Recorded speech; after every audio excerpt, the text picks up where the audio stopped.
G'day and welcome to the Ball Boys AFL Fantasy Podcast. Today we're reviewing a big round 10, previewing a round 11 that is the final stop before the mid-season buys, talking trade targets, chopping blogs, and bogs and flogs. Let's go! Hodge has done it from nowhere. Lifting the goal from inside the circle. Sheed from the boundary.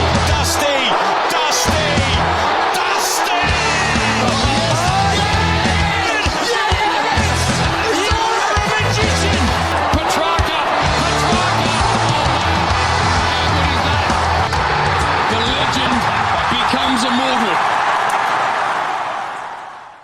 G'day and welcome to the Ball Boys AFL Fantasy Podcast. I'm your host, Mitch Casey, and you can find me on Twitter at Ball Boys Fantasy. And I have already brought Sexy back, and I'm joined as always by Luke Rogerson of the Mighty Oxlongs. How are you, mate? Good. Not the not so mighty Oxlongs on the weekend. It's devastating times at the Oxlongs. So it's you came up against tough matchup this week, mate. It's less about the matchup and just the dog shit performance all round. You picked a good week to have me because I didn't even give a whimper.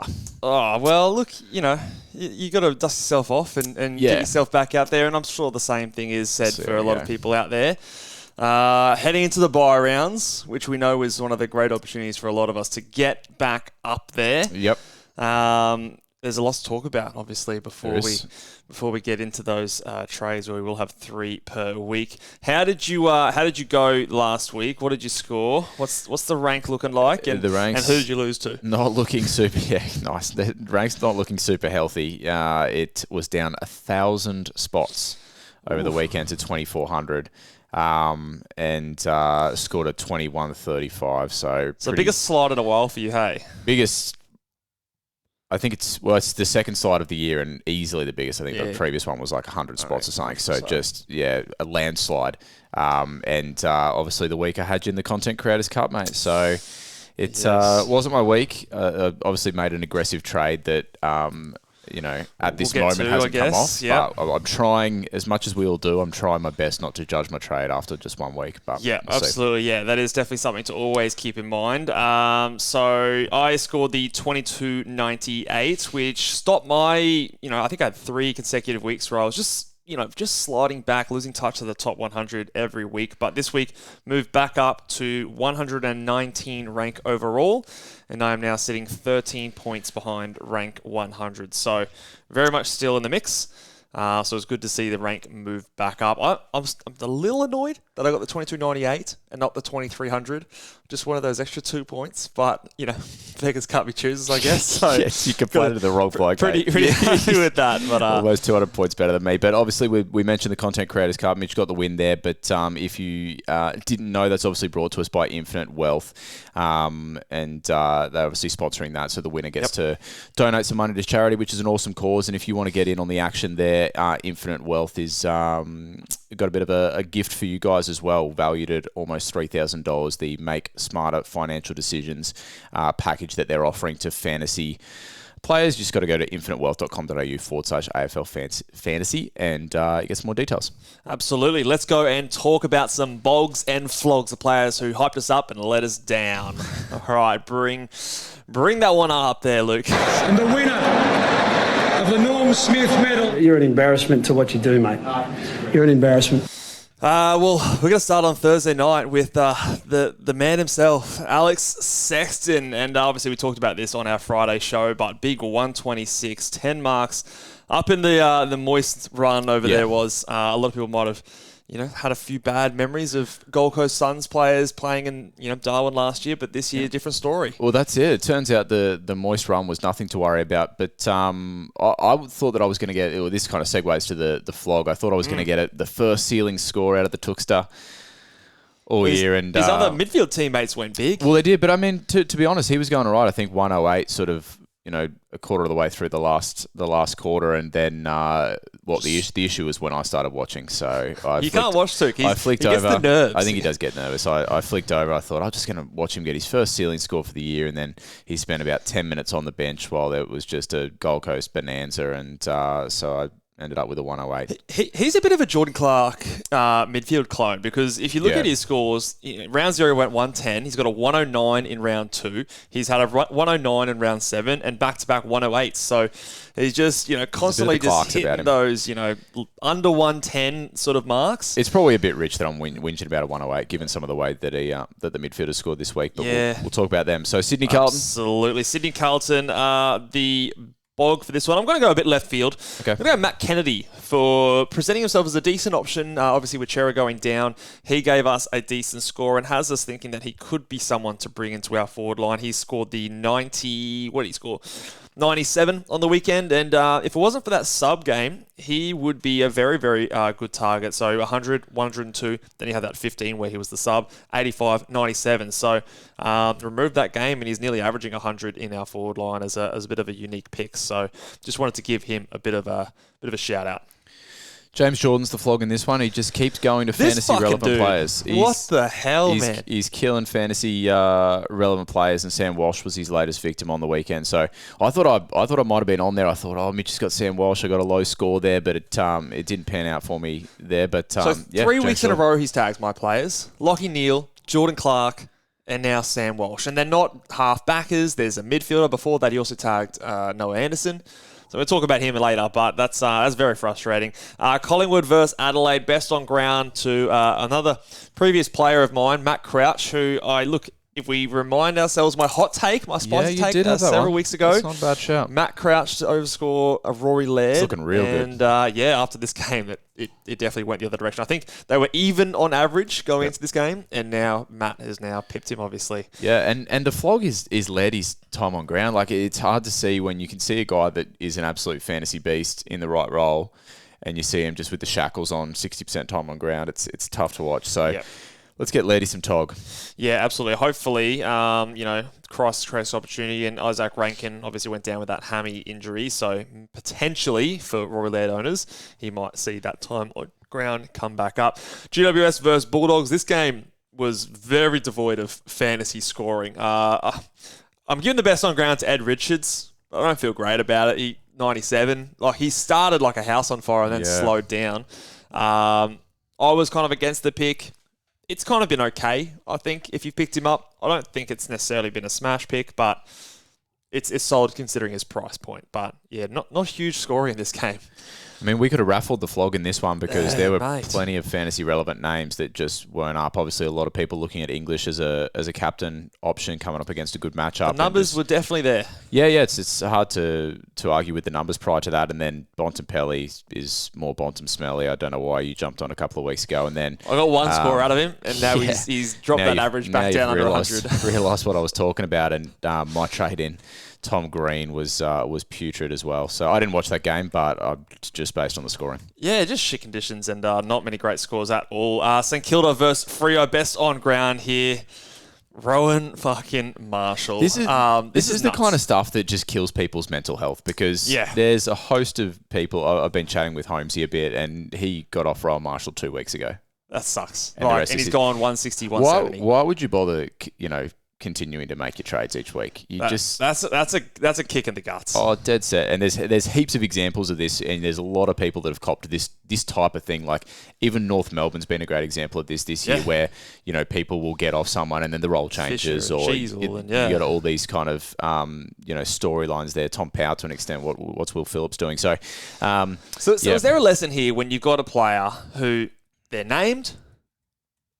They've been hobbled the week before. Do you just stick it out with them? But then again, you talk about Jack Steele last year, and the right move was to jump off. So, you're damned if you do, you're damned if you don't. This is the tough thing, and you go through and listen to people who have done really well in fantasy in previous years, and there's always those stories of I won the hat on the back of just going a week earlier than everyone else. I saw the role change, I identified that, and I moved off.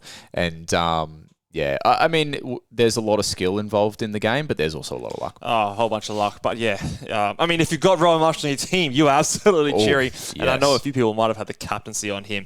And to get basically nearly 350 points from one player Good on you. Is enormous. Flog for this game. Jack Steele gets it. Enough said on that one. He's a bit like a yo-yo at the moment. Yeah, he was 120 last week. Back down to shit scores. Yeah, it's not good. Brisbane versus Richmond. I'm going I'm going to relent here, and the people who do own him, I'm going to give him the best on ground to Dane Zorko. Yeah. We could see this one coming. He played the full game out.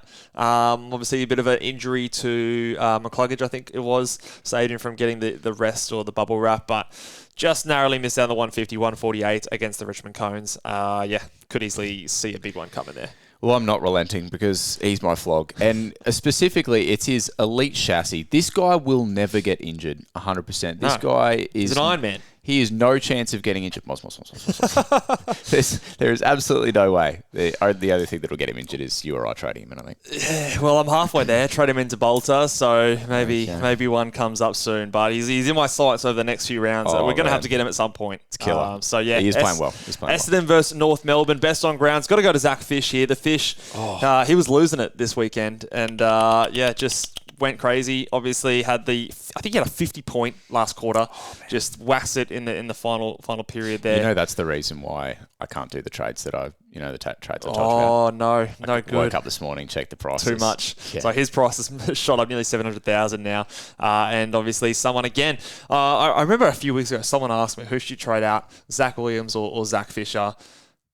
I said Zach Williams, but not super convinced. Yeah. I hope they went that way, because that's another one of those trades where, and I said at the time, he could be one of those players that we regret to trade out. Yeah. And that's exactly what's happened. So he's definitely someone to get back in. Yeah. Flog, you got an interesting one here. Well, I got an interesting one. It's not the be all and end all of this particular move, but part of my shit week was my Sheasel to Tom Green trade. So at the end of the day, it's cost me 40 points. But not only that, was that Tom Green actually ended up losing more money by about 2K than what Sheasel did with the higher break-evens. That just added a bit more insult to injury.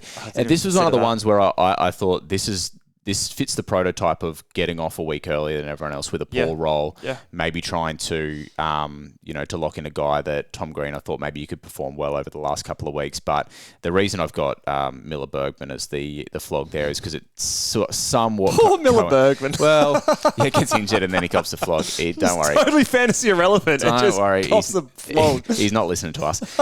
But it sort of coincided with a little bit more Sheasel waxing across half-back. To half-time of that game, and not quite to half-time, but with about 5 minutes to go in the second quarter, I thought I've made the right move here. It didn't start well. Well, this is the thing. And then there was a 2-minute patch at the end of the second quarter where he scored about 20 points and it just got that score back up to around 50.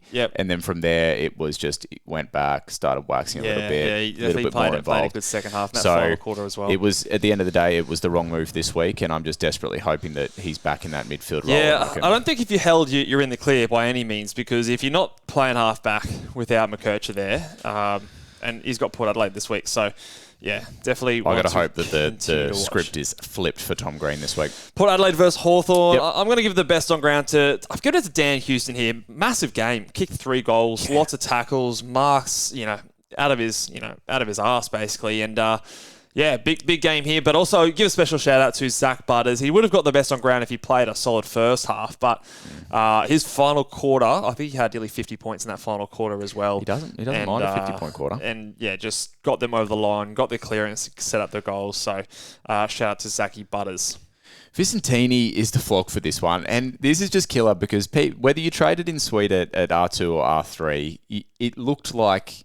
It looked like a great move. Well, I think it was a safe bet, and then you go and the COVID, the vid, and then Port Adelaide have a good win against Geelong, and I think you have to reward him. I'm interested. I don't think you have to. That's bullshit, I reckon. Everyone knew that Sweet was a better ruck. I'm interested to see what happens this week, because Port Adelaide won, but it was less than convincing. He's gone. He's so gone. Hopefully we get a bit of Sweet action this week coming. Last game, West Coast Melbourne. West Coast versus Melbourne. I've got Harley Reid here, mate. Best on ground. He basically performed like a premium. That goal he kicked out of the centre was just absolutely magnificent, and he's just a great player, fun player to watch. Max. This is...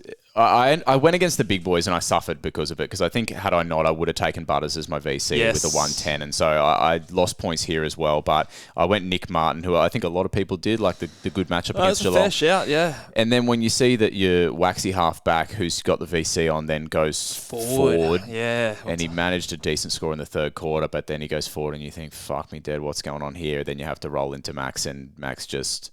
I didn't watch this one, but, No, I only if I caught was glimpses. And if I was to assume what it would have looked like, it would have been Max just loping around like Max does. well, and no tackles. First game of the season where he had 0 tackles, only the 3 marks as well. So. when West Coast were up early in the game, I thought this is perfect because there's no opportunity for Max to just put the cue in the rack That's right, and think. yeah. And so I thought, okay, well, they want to win this game. He's going to be in it. And just watching the scores, the gap never bridged, and Max never did anything. So, rough end to a rough week. Yeah, maybe the old legs didn't like the travel over west or something like that. I don't know. It's like only what I can assume. I know. All right, let's talk about some general strategy and observations in this next segment here. I want to talk about taggers.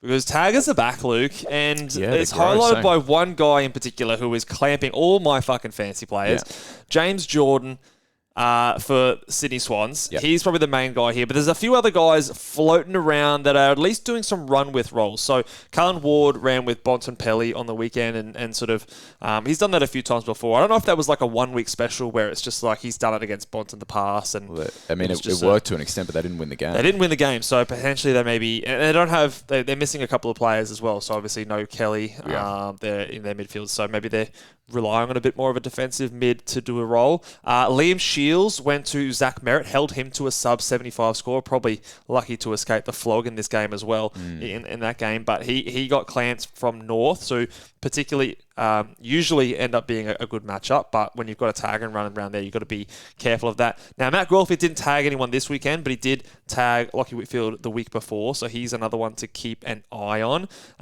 You've got some things going on with Connor Nash, sometimes doing a run with rolls with those bigger mids. Now, you haven't seen anything from the Finn recently as well. Thank God. Imagine if you threw the Finn in there too. Yeah, there's always that risk in the back of my mind as well. And then also the Eagles tagged Clayton Oliver with Dom Sheed. So there's another one that we maybe need to keep an eye on with another easy matchup on paper. But Clayton Oliver got held to 0 marks on the weekend. Still managed, obviously, a good score with a lot of tackles. But thank God that if both my trade-ins went shit, then it was curtains. So just something for us to keep an eye on. I think the most dangerous tag, obviously, is the James Jordan. They've got the Western Bulldogs this week. Who does he go to? If he goes to Bontempelli, I will throw hands to someone. Well, let's think about the people he's tagged so far. So he's tagged Noah Anderson. So we've got Anderson, we've got Walsh, we've got Whitfield and Jordan Clark. So 2 halfbacks in there. Walsh is a small midfielder. Noah Anderson, I think, is a little bit taller, but doesn't play like what Bontempelli. Yeah. Like if I'm Bontempelli and he's tagged, I'm marching him forward, which still is no good for fantasy. Yep. But you're marching him forward, and then suddenly that matchup. It's null and void. And so I think that they drop it. So Bailey Dale would be... That's my thinking, but I'm just trying to make sure it's not like me hoping for that as someone who's traded in Bont. But with with taggers, are we to the point now where we kind of go like if you start... maybe your tagger dictates a little bit of where your VC and your C go. Yeah. But if you start to let the tagger dictate your trades and stuff, I think then that is when you're on a bit of a hiding to nothing, I think we've seen in the past. Maybe. I still think there's something to it because obviously Sam Walsh had 140 the week before when he goes sub 70. So that's you trade that in the first week and that sucks. Like you don't want to do that. But you are guessing whether that tag comes. Like you wouldn't have anticipated that tag going to Walsh, would you? It was a flag. It was definitely a flag, more so because Carlton didn't have any halfbackers that I was considering that he'd go to. So whereas I think Dale's a bit more... Like, he's had a good season outside obviously being the sub early. Like, he's been damaging. So, I'm more optimistic that they'll go to Dale. And I think Whitfield's actually got him again in a few weeks. Like, it's not too much of a break between them matching up again. So, definitely something to monitor. And I do think if there is a pretty obvious tag coming up against a James Jordan, especially those halfbackers, because if a halfback gets tagged, like they're not tackling, like it's very hard to salvage those scores. Whereas at least a midfielder, I mean, unless your name's Sam Walsh, you can usually like salvage your score. I mean, Sam Walsh is normally better at running through those sort of things. You can salvage your score like Clayton Oliver did and just tackle and get hard balls and get contested. Yeah, you could do that too. You can get your way to a decent score. So I'm hoping that's going to be, worst case scenario, Bont like sort of salvages score if he is tagged. So Bont can't salvage a score when he's not tagged. Yeah, true. So true. He's so quenched. But yeah, any of those other guys worry you? So Liam Shields was also to bring Merritt down to a sub 80 score. He can do a decent job. That's something. North have got... Who did North play this weekend? Port. They play... Port Adelaide. Port Adelaide. So you'd have to assume he'd go to Butters, right? Yeah, if they want him to do that role again. So, I mean, if you got Butters, you're not doing anything with it, but it's just... I don't think he's a trading him VCC kind of option. When you would normally look at that matchup and go, oh, he's got North Melbourne. That's a great matchup. I think it's just something to be aware we've of. just got to be aware of that moving forward as well. I think with what's Rosie's... I think he's back this week. Okay, so we'll wait and see on that one too, because I'd rather tag Rosie than Butters. Hopefully he lights it up in the first quarter and then they just sneak it over there. Clamp him. All right, let's talk about the bye rounds. It's our last round before we hit the byes. Yep. And particularly relevant, I think, this week because there's actually a lot of trade targets that I think happen around 12 bye. What are your views on bringing in players with the byes coming forward? Now, obviously, I say this every time we talk about the byes, but everyone still has one bye between now and the end of the year. Do you have any issues bringing in a player who's got a round 12 bye versus the other bye rounds coming up? Well, it's a cliche, isn't it? But look at your team. If your team is like stacked with... What? Your team is stacked with round 12 guys and then you go to trade in another round 12 guy and suddenly you're only going to be able to field 17 guys, in round 12, then, well, there's an issue with it. But, for example, last week when I traded Sheasel to Tom Green, I was getting rid of a round... You're doing a 12 for 12. Yeah, and so I was happy to do that. I mean, it would have been better or ideal if the guy that I wanted to get was like a round 13. Let's say it was a Luke Ryan or something. Yeah. I told you. Well, you did. It wouldn't have saved my round, but you did tell me. So I think you need to sort of look at what your team ends up looking like after you trade that guy in. But I don't mind it if I was trading in a round 12 guy this year and at this week and he was my trade target and I still had good team balance. Well, like you said, they all have one by between now and the end. I just think you want to keep yourself a target. You want at least one player that you want to target coming off that round 12 bye. So if you've got all the guys, if you've got Fisher, if you've got Tom Green, if you've got Dunkley, and you don't have anyone, well then no, don't do that. That's a bit crazy. But I like to, as a general rule for the round 12 guys, I think if you can have two in each line, that's okay. A lot of us might only have one in the midfield, potentially one in your ruck, and then two in the backs, two in the forwards. That's still manageable, I believe, because you're going to be trading a lot of those rookies. So your players like Harvey Thomas, Aaron Cadman, all of those guys that have the round 12 by the rookies, they can go, they can be traded. Not just guns get those. like Lazaro and the Ferrari. Oh, obviously you're holding those boys. Fucking oath I am. But I think those guys need to be traded. And I was saying this before, I think because of the early buys, we've all naturally got a relatively balanced squad anyway, because just the way we had to make sure our team was balanced through those buys. Obviously, the same teams have sort of mixed buys through the rest of the mid-season buys. I don't think it's going to be that big of an issue this year for most teams. I think it's going to be one of the easiest mid-season buy rounds for us to get through, in recent years. I think so.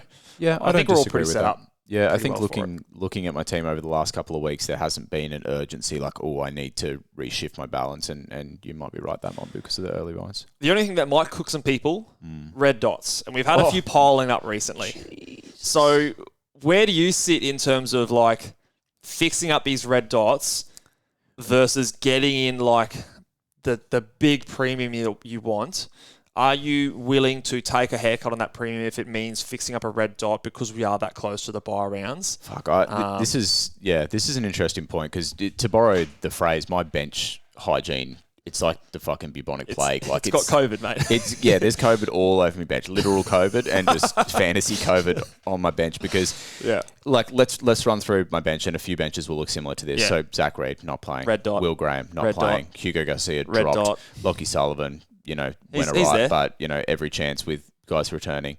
The Harry Barnett is red dot. A lot of people got the red Ferrari, red on top and red on dot. Blake Drury for those playing along. Yeah, fuck. Charlie Lazaro literally subbed out 2 minutes before the forced injury sub. Oh no, that sucks. Not that he was doing anything good. So Lazaro died, and then Jordan Sweet, more sour than sweet. So I have one player effectively. So your team there, you need to be fixing that. That's something you need to be on top of. And it's not like a lot of people will hear those names and they'll go that's not like I've been disregarding my bench per se. No. To an extent. Recently, those have been, Yeah, Graham was a good rookie. Garcia was a good rookie. So it's gone downhill very, very quickly. This is the question I sort of want to ask you with the buys is I had this idea in my mind at the end of this week, 100K in the bank, and I thought, if things go my way, I might be able to get Fife and Harley Reid to Fisher and Sexton. Now, the way that the prices just went in opposite directions, I haven't been able to quite get that.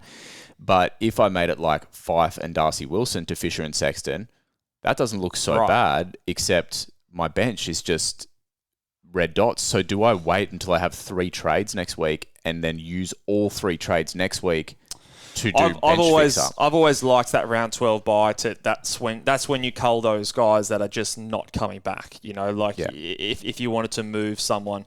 I mean, the tough thing is, I think Zach Reid is one of those guys that I've been sitting in my team for the entire season. Yeah. He's been a red dot, but I think he might be coming back anytime soon. So those guys, maybe it is a Harvey Thomas who's just not going up in cash. Yeah. These guys that are red dots. Read your bench as well. Who have you got? I've got Blake Howes there, who's just treading water. Zach Reid, Sullivan is there. I've got. Who's my other bench player? Will Graham is sitting there, so he's a red dot. Jordan Sweet, he's a red dot. Garcia's a red dot. Harvey Thomas, he's sub-risk. He's there, but, and then I've got Harry Barnett. So mine's not too much better than yours at all. And I can't imagine too many benches out there that are absolutely red hot. No. So they're probably red, just not very hot. Nice. Yeah, it's definitely something to be considered. So you're going to do a rookie down this week. Yeah, so I will be trying to, with everything that I can, is get rid of 1 red dot and upgrade 1 rookie. Okay. So the trades that I make, one of them needs to be a non-playing player to a guy who's playing. If for example, I had a player in every line, and then some players that I could maybe foresee coming back, like a Zach Reid, or, say we get some word that Will Graham's not too far away and he was actually just rested. There's some guys that are maybe just about coming back. Then you can hold those guys and maybe trade someone who's got a bit more value on their head. But I do think with the buys so close, we want to make sure that we have as many players playing as possible, because you can get every now and again a Harvey Thomas pop 100, and those are huge swings in the buy rounds, because we're all going to be wanting those best 18 scores, and we're going to have more players on buy rounds than we did early in the season. Yeah. So we're going to have to rely on some of those rookies at this time of the year. So I think that is something very important. And then, like you said, round 12. Sometimes it's 3 rookies out, 3 rookies in, 3 players non-playing, 3 rookies that are playing. Yeah. Cash yourself up for that round 13 so you can easily trade in, whether it is someone like a Dunkley or a Zook, or maybe it's a more expensive player coming off their bye. I think that's a good way to sort of plan yourself out. And at least when you are trading in on that round, you at least know that for at least 1 or 2 weeks you're going to get players that are playing. It's more clear the closer you get to the buys which rookies are going to be there for the buy rounds. Whereas a few weeks ago, did we know if, who's the Giants rookie who did his hammy on the weekend? Darcy Jones. Did we know he was going to be there? We didn't know he was going to do his hammy, but it's harder to tell that these guys are going to still be there in 5-6 weeks. Where it's 1 to 2, you've got a better idea, I think, is the go-to there. What about trading in players like a Zach Fisher? What do you think about him as a guy who's round 12, especially, and I'll talk about him specifically. Yep. Because in our forward line, a lot of us will be rolling with an Isaac Heaney, a Tom Powell, those sort of types. Yep. So is bringing in a Zach Fisher the right play to make this week? Because the other thing is his break-even is low, so he's going to be more expensive after his buy. Yeah, there's 2 things I think to it. Is obviously, like you said, the break-even's low, which means he's going to be more expensive, but the other thing too is they play Port Adelaide. That's the thing, yeah. So that's kind of a little bit of a tough one as well. I think that you can, if you want to wait till after his bye, you can lean on the fact that he plays Port Adelaide, and that's not to say it's a guaranteed shit score, but you can you're probably playing the odds there. Yeah, you can kind of lean on that. And the other thing too is, do you have a target coming off your round 12 as well? I'm hesitant to call Zach Fisher a premium target, but the way he's playing and the line that he's on, he effectively is. I think he's there and amongst it. It's dirty for that sure. we all had him. But I like your point there about the Port Adelaide. I think where I've done well this season is picking players to trade in on a good matchup that week, trying to get that sugar hit. So, for example, the last 3 weeks, I mean, the player who went 120 last week wasn't the one I thought it would be, but I've had a 120 plus trade in for the last 3 weeks, which has helped me. So Alex Sexton last week, Bont the week before, and then Dacos the week before that. Alex Sexton wasn't some genius matchup move. Just trade him in on the matchup against the Geelong Cats. I've heard you change your mind too late, mate, and you're not being transparent enough. Actually, I disagree. Hold on a second. No. Well, someone said it on Twitter, so it must be true. I did see that, but I feel bad because you actually saw me. I was flip flopping for sure. But for the most part, you're very transparent. Yes. And I even tweeted out before the game. But anyway. No, mate. I think you're a shit bloke. I think try and target the matchups over the price. I think at this point because that changes the price moving anyway. So for example, Tom Green is maybe someone people maybe were looking at last week and maybe not this week because he didn't score that well. It's just one more week before his bye round, but he's got Geelong this week. Oh my goodness! And I think he's going to actually. It's a really good matchup. God, I hope so. So I actually think he's of bigger value than someone like a Fisher compared to what we know he can do. Almost the same fucking even price though obviously he's 100k more expensive, but it's Tom Green versus Zach Fisher. So I am still in the camp that you can trade someone in. I do prefer to spread it out though. So for example, for my team, I'm looking at trading at Tom Green, but he would be the only midfielder in my entire team that has a round 12 bye. So if I don't have a round 12 bye player, I'm putting a bunch of players on my bench anyway. So there's no difference in me having another player on field than if I get Tom Green or if I don't. So for me, I think that's a good way to go about it. Let's talk about some players that we can chop. I clicked it, I must have missed the button. Just missed the button. Yeah, clicked it, missed the thing up there. All right, so top of the list here. I'm doing this for you, mate. Thank you. Nat Fife. How he can go. he... Why is he on your team? Well, I don't know. He had that one score, 118. It wasn't. Every week there's just been someone. Urgent. It's like a better trade. I've felt like anyway. So, but Nat Fife is Nat Fife. Yeah, he's guts to go. He can go, and he's no longer doing enough. Like if you got players like Harley Reid, Darcy Wilson. He's straight the reason why I can't afford the trades. If he hadn't got anything decent, it was only like 10 or 15k. Oh no, he's gone 61, 58, 28 in his last three after that 118. Look, do you think there's something to be said? If someone comes off a game like he had, 37 touches, like, what was it, the most... He was the Fife of old. Handballs ever or something like that. Mm. And the next week you start him as sub. Does that just disrupt your form? Like, you're cooking, you're feeling good, and then the coach goes, still on the bench. Yeah. Maybe, but he's a pretty experienced campaigner. He would have, if he didn't want to be sub, I dare say he wouldn't have been sub. I don't know, mate, but I'm outrageous for you. I don't know. I think that was stiff. But he's got to go. And then I'm now declaring that any rookie can be traded. Ooh. Any rookie. I don't care who it is. Anyone can be traded. There's you wouldn't no trade Sharpie, but... okay, Sharp can stay. But obviously there's other ones that maybe you trade first. But Sharp, 655,000. If the difference between him and, like a Darcy Wilson's up there at 640k, if you need that cash to get the guy you want, I say trade it. It's this time of year where we want to be trying to hunt the best players, and they've had good runs. And look, like Sharp would be the last rookie I would trade. Because he's got the good buy round as well. He's got the good buy. Be serviceable for you. Yeah, so I mean, he's only lasting your team a couple of weeks anyway, and he's got a solid matchup this week. So, like I said, he's the last player I'd trade, but if it was the difference, I would do it. So I say any rookie can go. Okay. And then I struggle with this, man. Tom Stewart. Are you trading rookies before you trade Tom Stewart, or are you still just holding him, flick him at his buy round around 14? He's got Richmond coming up, I think, in a couple of weeks. Not this week, but the week after. But then he's got James Jordan around 13. I'm trading Tom Stewart. I think I'm jumping Are you trading him ahead of Harley Reid? Ahead of a Darcy Wilson? Because of the line that those two guys are on, yeah, I think the answer is yes. And I know Harley Reid can give you a 50, but Darcy Wilson over the last 4 weeks has probably averaged mid to high 70s over the last 4 weeks. And Tom Stewart, at his best at the moment, doesn't seem like he can average much more than 10 points above that. And he's on a line where literally everyone is going bonkers. Have a think about what our midfields looked like this week and what our defences looked like. Yeah. So you had a Clark 140 and then almost everyone else in your defensive line would have turned up. I think all of my defenders turned up. Do you know what I mean? This past round. It depends. If you had DPP, you might have a rookie up there or whatever. But Nick Martin ruined it. That spud. But yeah, the forward line player. So that's the thing is Tom Stewart's giving you 70s on a line where you've like literally got there's like 8 guys that are almost a safe ton in defence at the moment. Yeah. So Martin And he's Whitfield, still nearly 700k. He's got money. Martin Whitfield, Hayden Young, Dacos, Wanganeen Miller, Luke Ryan, Sheasel, like If you lower that bar to 90, Jordan Clark. like there's points everywhere back there, and you're getting Tom Stewart. So I think I'd shift him. Yeah.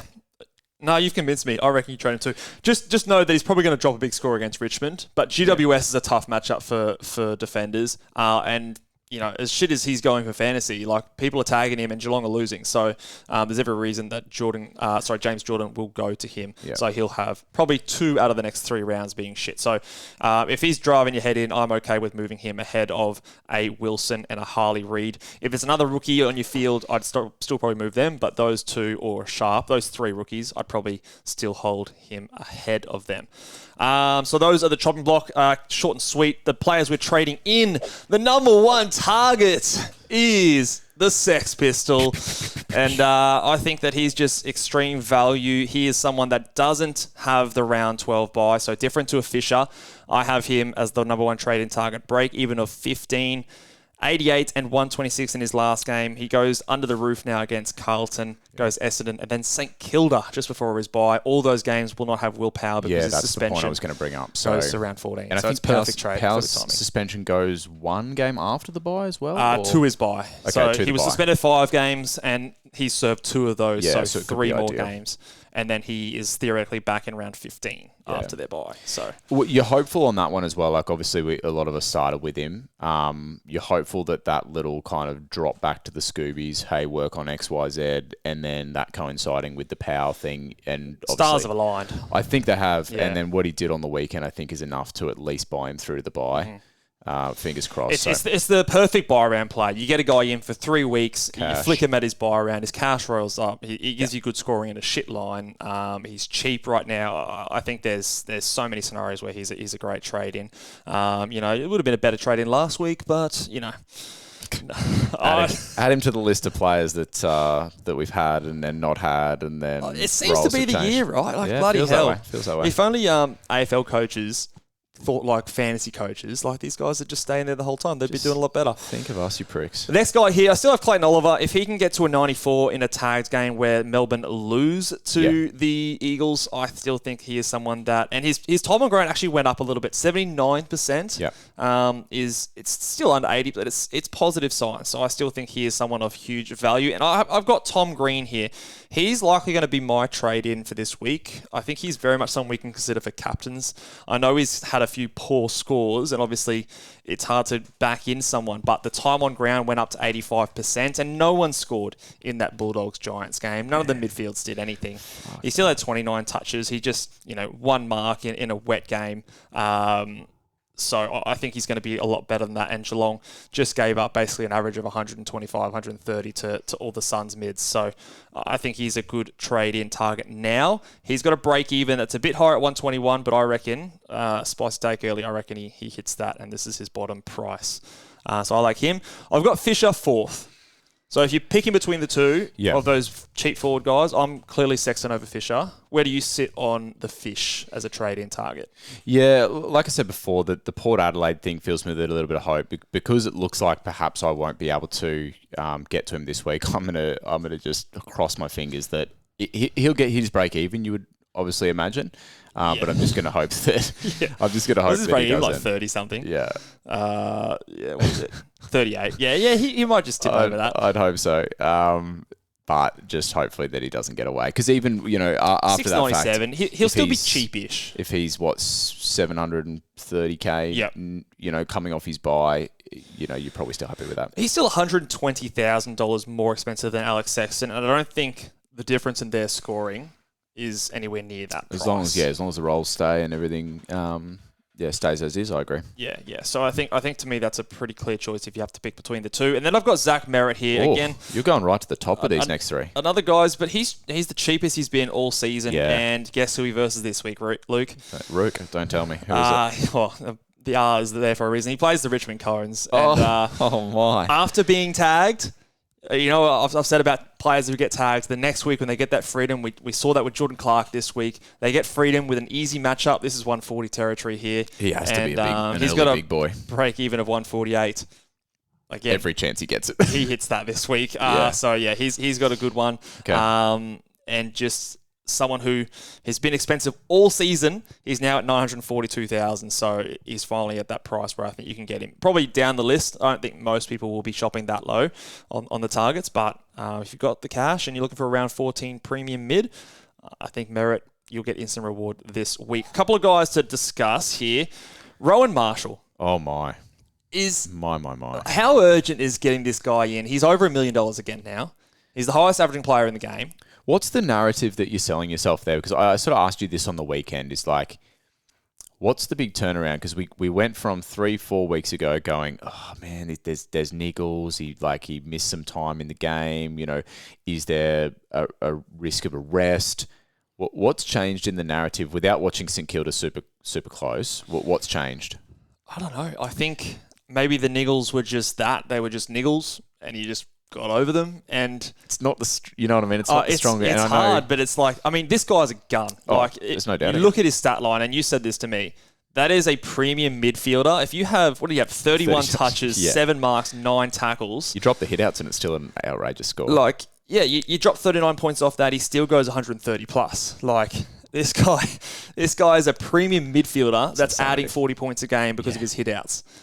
It is insane. He is always shown a huge scoring ability. Yep. He's played 92% time on ground, 89% the week before. So that's gone up. So that tells me that he's feeling good and healthy. He's running out the games. Yep. St Kilda are struggling right now, so they don't have the luxury of doing any resting or anything like that. Maybe it gets to the point where they're so far down the ladder that that's what they look to do. But the issue is obviously he's expensive. Yeah. He's got around 15 buy. So if you've got it English or something like that, he shares the same buy round. And also when we get into our buy rounds, you're not trading guys who have their buys to come. So it's almost like you trade him in now, or you're waiting until after the buy rounds. And with a player like that, with the ceiling he's got, the ability to put the captaincy on him, it could really hurt. And it's just, you could say someone's overpriced when they're priced at 115, but if you drop 170s, that's value. Fuck yeah, that's value. Yeah, no, I agree. Well, so if you... This was supposed to be a tough matchup for Freo. Yeah, he's a beast. There's no doubt. What if you wanted to? So let's say your bench health was actually looking semi good, and you wanted to say you've got Sherry, and you thought, hey, leading into that round 12 bye, I actually want to I'll make 2 fix up trades, and I want to just make a sneaky little upgrade, 150 odd K. 150K. Would you go? I'll get aggressive and just move Sherry to him. I know that he's eventually going to have a buy, and I know that Sherry is actually performing well. But at this point, they've still, they're both going to have the buy round, right? So do you basically just expedite what you know is going to happen in 4 weeks' time and just go hey, look, I'm just going to get cheeky. I'll just do this, and if he gives me through the buy rounds, if he gives me these 140s, then I'm going to be ahead of the game. Yeah, again, you just bring it back to, okay, you could do that. Yes, it's an upgrade. Yes, it could be huge. Yeah. Could you do something else better? Could you do a Harley Reid to a Tom Green? Is that going to net you more points? I'd argue it still would.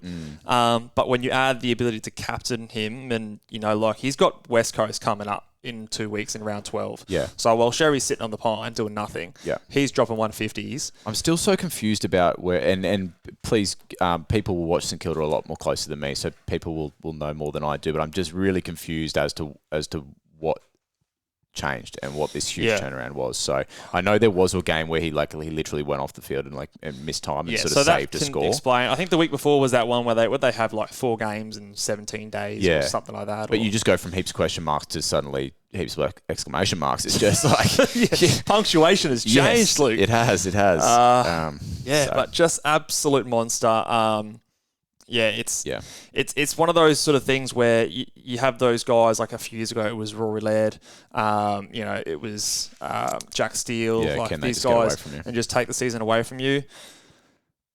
It smells a bit like that. So hopefully for those who don't have him, you can 110s even 120s, it's not going to really kill you at his price. But if he keeps putting up these 150 pluses, Massive. it's going to really, really hurt. So, and the other one who's, again, more expensive, but the run is really nice. This guy's going to hurt to watch over the next bit. Dawson. Oh, man.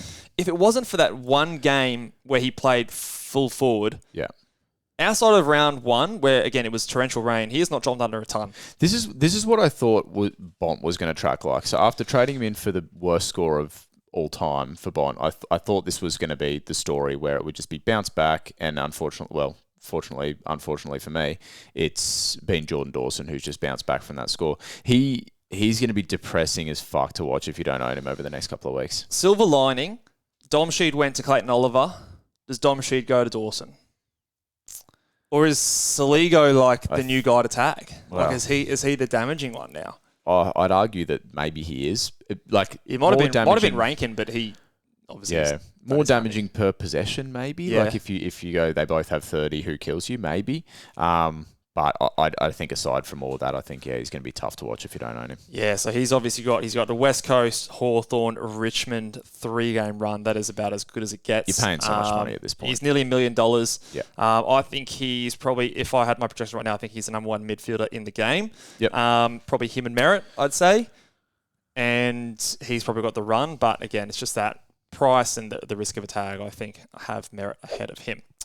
So that will do it for us today, guys. A bit of a short, sweet podcast. Anything else you want to throw in there for the listeners? I'll maybe quickly before we wrap up actually go through and talk about some players that I'm not trading in this week, but that we're watching. I'm watching you, Wazowski. Always watching. We'll talk about Harry Sheasel here because we haven't talked about him in detail. You traded him out. Yeah. I wanted to trade him out. And I was telling people that it's a decent move, and my move was going to be to go to a Luke Ryan. And outscored him. Yeah. You got 10 points on that, plus you made an upgrade. Yeah, and you made money, which was one of the keys there, which your I buy didn't do rounds going are a bit Tom different. Green. Yeah. If you've got him, I think you hold for a week now. It's 1 week until his bye. If he scores shit against Port Adelaide, he has the role again. You could look to trade him out at his bye. It's hard to trade off a 120. Yeah, so I'd hold this week. Yes, yeah. But then you're not going to get any new information on his buy. So if you hold this week... So you had the injury to Bergman. Yeah. Are they going to fill that? I think they would.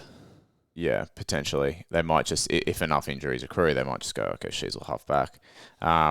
So what do you watch this week? And then is there any scenario where you would shift him at his buy? Like you would just... Yeah, there would be, yeah. What would you have to see to... If he's playing that role again... He kind of played that role for the first half.